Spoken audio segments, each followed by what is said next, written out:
Hashem, we're Sheriff Tisha B'Av come out. So would you believe it? We're already at this time, Erev Tisha B'Av. Wow. So we'll hop around a little bit of Torah before this man where we only can learn Torah about Tisha B'Av. And it says, Lios Kodem. Yeah, seeing that before I copied this lesson from Rebbe Nachman's holy manuscript. This is Rebbe Nachman. Have a good one, have a good night. So Rebbe Nachman's talking about his Rebbe, Rebbe Nachman ben Faiga Simcha.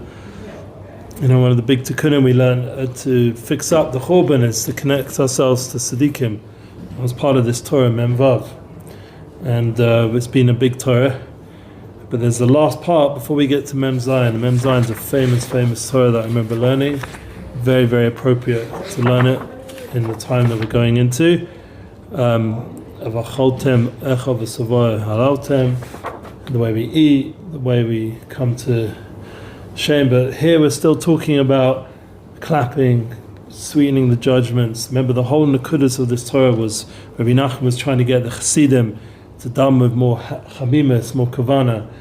You know, not just to be yotzi zayin, a quick davening, but to actually experience the davening and to open up what's happening when a Jew claps, a yid claps his hands during davening. Or in Avodas Hashem, it's not a small thing, and it gives a lot of panemius. You know, we had the Arizal Yotzai this week already, and you know, one of the only ways you can really go through these days was panemius Torah, because otherwise it's too heartbreaking. And obviously, the panemius Torah is the hamtaka, is the sweetening of this time. Lios kodem sha'atiku Torah zos makasivas yador kodesh kasavti b'techilah kasatz ma'ayin zeh ba'atzmi. This is all Rebbe Nachman talking about his Rebbe. Rebbe Nachman, he copied his holy manuscripts. I first read out some of it myself, the way I'd heard it, and seeing kafi ma shemativ lios kasat tavayim avorim sham kasat yoseh, and seeing that some of the matters are more fully clarified there. For the two are equally good. So he's recording it together with seeing the Rebbe's actual manuscripts, Rebbe Nachman's, and what he actually heard, and bringing the two together. And so it brings out the best way. Basically, Rebbe Nachman was chosen to be the scribe of Rebbe Nachman. Just like he had in the times of the Nevi'im, Yirmiyahu had the Novi, Baruch, I think he was a scribe. In each tekufa, there's always Arizal had Rav Chaim Vital. There's always someone to record the lessons of the Rebbe, and that's also very important. I mean, Shomayim this week, I teamed up with someone. His name's Eliyahu Pereira, yeah. And if you ever heard of him, but he's up in Tzfat about Shuva, and I get a lot of chizuk from his journey. He's public about his Shuva. He grew up Israeli. There's a whole story, but one of the things he told me that, you know, I'm trying to help him get more opportunities. You know, he has a whole thing called the Gate of Unity, which, you know, very much works with what I do, which is all about bringing unity. This is a unity flow, this podcast. It's all about finding the yichud, finding the unity in Panim Torah. So one of the things he's doing, which connects to this, is he's been asked by a big rabbi of Kluger, who's a big Breslov Mashpia, to come and to translate, to give over and to help him with his lessons, that they should be given over the best way to the English public. And he was chosen from a lot of different people, so it's a big merit. And I said to him, we shouldn't underestimate when a tzaddik chooses us to help them, you know, to share the Torah. It's like, it's not a small thing. It's like we're seeing here, Rebbe Nachman chose Rebbe Nachman, yeah? It's how the Masorah is going to come through. So I don't think this is that big a statement because it's just for trips and translating English, but any shaykhs we have to tzaddik is going to help us. So let's now carry on back with the Torah. Inyan hachas kaf al chaf be'etz Tefilah. The matter of clapping in the time of prayer, kasov b'pri eitz chaim. So he already takes us into the realm of the Arizal, Shah Hazars Hamida. You know, the Arizal, and once again, this was the Chaim Vital who transcribed this. Shelav hayisi b'farpereni. And you know, this is all very deep stuff, and we mentioned this already. But this concept of shalva, of tranquility, but he broke me asunder. It seems like a stira. It's from Eov. Shalav pu'matcha gimel havayas gimel elakim. So there's the shalav itself. We already mentioned this last time we learned. Is the gematria of the 3 times of the Shem Havaya, which is Yud Kei Vav Kei 26. 3 times 26 is 78, I think, yeah, lechem. We have kavanah when we say lechem, or melech for salt. Those are big kavanas we have when we say those, when we mostly lechem, or we say we dip the bread in the salt. It's 3 times Shem Havaya. They say it's connected the nefesh, ruach, neshama, the 3 parts of the soul.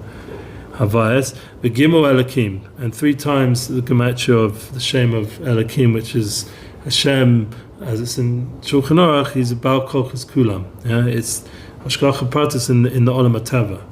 Elokim is gematria HaTeva, and it's 3 times that. Roshi Teva Shav V'Yasem L'cha Shalom, and it's also the same first letters of what Birkas Kohanim, the climax of Birkas Kohanim, V'Yasem L'cha Shalom. The end part, the last 3 words of Birkas Kohanim is that Hashem should place Shalom, should give you peace. And there's a lot of kavanas there. V'yasem l'cha shalom. I do it every day, Birkas Kohanim. One of the kavanas simply is that you're bringing down all the shefa, all the abundance, all the divine, everything's coming down that moment. And that brings Shalom. Gematria Shalav. Dahainu shegimel pamim havaya mamtep gimel Elokim. And the gematria of Shalav, which is 3 times the Shem Havaya, is sweetening the 3 times of the name Elokim. Because remember, Shem Havaya is connected to the Midas of Rachamim, like we say Hashem Hu Elokim by the end of Yom Kippur, or Eino Mevado Hashem Hu Elokim. We're going to say it, the Kriya on Tisha B'Av. Would you believe? It's from this week's Parsha Veschanan. The idea of Hashem Hu Elokim is bringing the din into Rachamim, and we say it 3 times, funny enough, which is the same here. Interesting, we have a new kavanah for Hashem Hu Elokim, Shalva. I was telling to my son how important the Yeshiva Das and Shalva, tranquility is. He goes on to say, Ki yesh gimel yadayim, and this is the whole Torah we've been learning, clapping, brings a third hand, it creates a third hand, there's the right, the left, and the 2 hands together. Yad Gedola, this is the great hand that took us out of Mitzrayim. Yad Chazaka, that gave backers to the Mitzrayim. Yad Ramah, when we're leaving Kriyas Yamsuf, we're singing Az Yosher, we're about to go weiter into, just before Kriyas Yamsuf, the Parsha, B'Shalach, we're just about to leave completely the whole Golus of Mitzrayim, so it's Yad Ramah. Hand Yaad Yamin, Yad Gedola, that's the right hand, is Yad Gedola. Yad Small is Chazaka. This is the strong hand that brings the makas on our enemies. V'adeya Chavkutza Yadayim, and by bringing the 2 hands together, clasping the hands, clapping, Nasa Yad Ramah. That's the Yad Ramah. So you have a new kavanah for those 3 hands of what, when we say them in the Torah and we read about them, learn about them, we understand on the Seder night.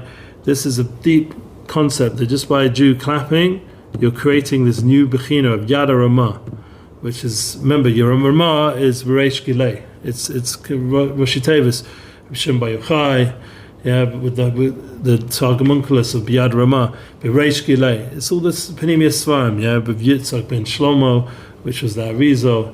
It's all the Panemius Inyanim are coming through this Yad Ramah. Al Kain Shemaka Kaf Al Kaf Machaba It's Yadayim B'Tefilah. So when we clap our hands together and join our hands together in Tefilah, and I'm thinking of deepening, we're sweetening all the judgments. Ki Yad Hu Bechinas Havaya, because Yad is the aspect of Shem Havaya. Yud Osius V'Daled Osius. I don't know exactly what this means, but there's 10 letters, Yud Osius, and there's 4 letters. Aidil Gimel HaYadayim. Shu Gimel Havayas, I'm thinking Gimel Elokim. Shehem Adinim Yotzim Mahagorin, Shu Gematria Gimel Elokim. Gorin is the throat, is Gematria 3 times Elokim.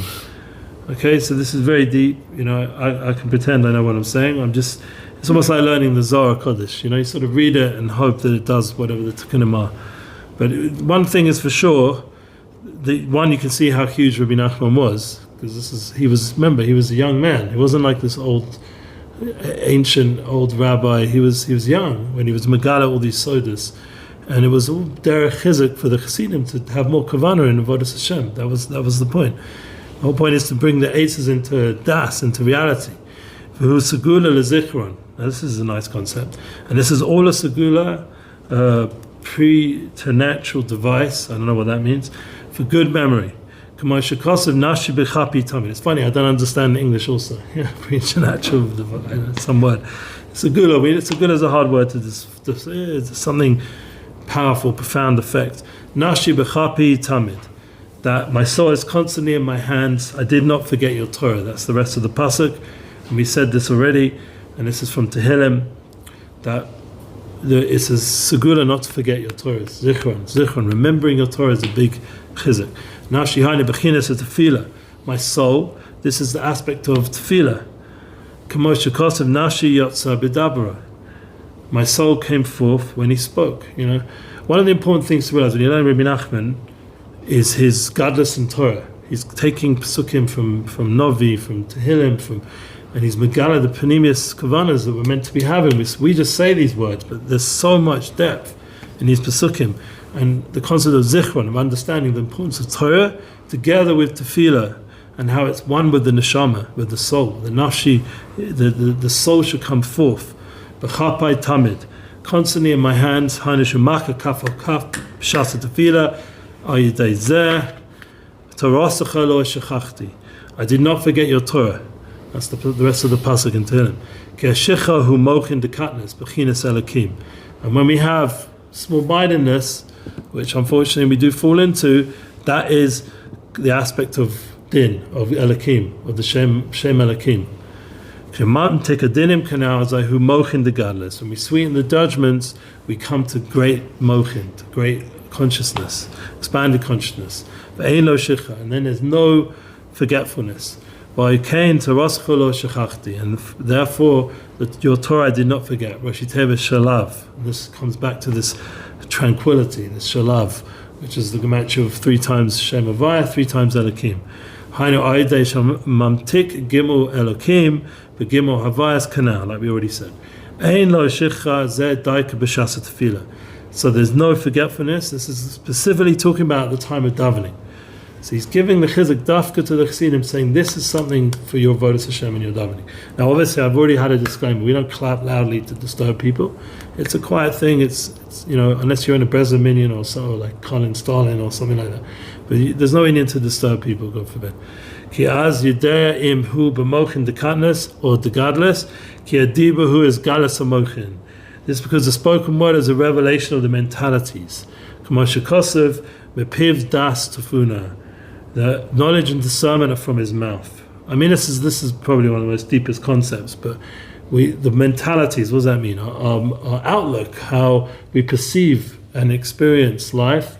Obviously, it's geared towards ruchnius, towards experiencing Hashem, and it's from our mouth, the knowledge and discernment.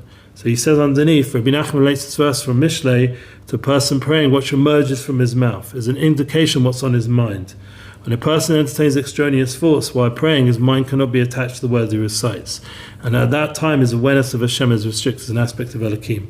On the other hand, when a person does concentrate on what he's saying while he's praying, with his mind cognizant of Hashem, and that's the Shem Havaya, Yud Kei Vav Kei, he reaches a state of expanded awareness. Thus, a person can gauge whether he's in a state of constricted or expanded awareness. So that means mochin dekatnes or mochin degadlus, by how the words of prayer flow from his lips. And that's the famous Chazal and Brachas. Like they knew the Chazal, they knew the Tzadikim, they knew when the Tefillah were being miskabel because it flowed, they were aligned.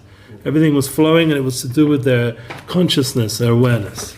So I think that's a very important way to end this Torah. Even us as regular Jews, you feel, say in davening, there's the davening where you feel like you mochin nekatnos, and you need like to wake yourself up.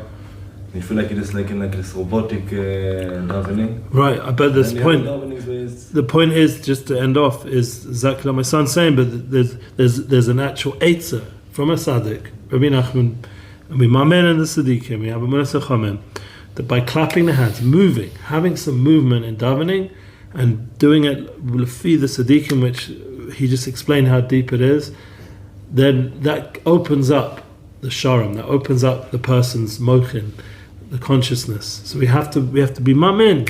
If we do something in a derech tzaddikim, it's gonna affect us in a good way and bring us to the proper state of mind for Torah and for Tefilah And to be a Yid, you know, I'll just end off with this. What Victor Miller once said, and I heard this from my Rav Summit, it should be well.